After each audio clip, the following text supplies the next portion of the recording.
എന്തൊക്കെയായിരുന്നു അമ്പും ബില്ലും കൊന്തം കോടച്ചക്രം. നമ്മളെ കേരളത്തിൽ പ്രസിദ്ധമാകാൻ പോണ ഒരു സ്ഥലമായിട്ടത് ടോൾ പ്ലാസ. അതായത് കരിപ്പോൾ എന്ന സ്ഥലം, വെട്ടിച്ചിറ കരിപ്പോൾ ഇനി ഫേമസ് ആകാൻ പോവാ. എന്തായാലും റോഡൊക്കെ പൊളിഞ്ഞാടിയ കാരണേ ഇത് എത്രത്തോളം ഇനി നീണ്ടു നിൽക്കുന്ന നമുക്ക് അറിയില്ല. എന്തായാലും ഒരു മാസം കൊണ്ട് ഇവിടെ പിരിവ് തുടങ്ങാമെന്ന് പോലെ വിചാരിച്ചിരുന്നു.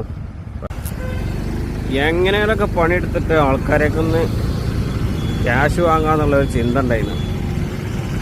അതൊക്കെ ഇവിടെ ഇപ്പോൾ ആകെ കുളം തോണ്ടിയിരിക്കണം. എന്തായാലും ടോൾ പ്ലാസ ഇങ്ങനെ നിൽക്കണ്ടേ.